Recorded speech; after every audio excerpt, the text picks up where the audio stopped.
Corona virus పోయింది, కానీ corona లాంటిదే ఇంకొక వైరస్ రాబోతుందా?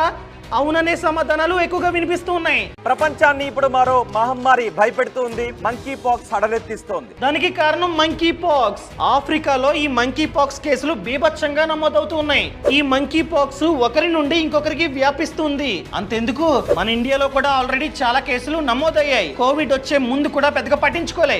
ఏమైంది? ఎంతమంది చనిపోయారు? చనిపోవడం పక్కన పెట్టండి, ఎంతమంది హాస్పిటల్లో అడ్మిట్ అయ్యి ఎన్ని లక్షలు పోగొట్టుకున్నారు? ఎందుకైనా మంచిది ఒక మంచి హెల్త్ ఇన్సూరెన్స్ ప్లాన్ ని తీసుకోవడం మంచిది. సో ఎలా తీసుకోవాలి మీరు అడగొచ్చు. సింపుల్, నా ఛానల్ ప్రొఫైల్ లో లింక్ ఇచ్చా. ఆ లింక్ ని క్లిక్ చేస్తే పాలసీ బజార్ వెబ్సైట్ అన్నది ఓపెన్ అవుతుంది. ఈ వెబ్సైట్ లో కంపేర్ చేసుకొని 51 ఇన్సూరెన్స్ కంపెనీలు లిస్ట్ అయి ఉంటాయి. అన్నిటినీ కంపేర్ చేసుకొని ఫిల్టర్ చేసుకొని మంచి దాన్ని మీరైతే చూస్ చేసుకోవచ్చు. 25% వరకు డిస్కౌంట్ కూడా ఉంది. ట్యాక్స్ ని మనమైతే ఆదా చేసుకోవచ్చు. ఇక్కడ డెడికేటెడ్ రిలేషన్షిప్ మేనేజర్ ఉంటాడు.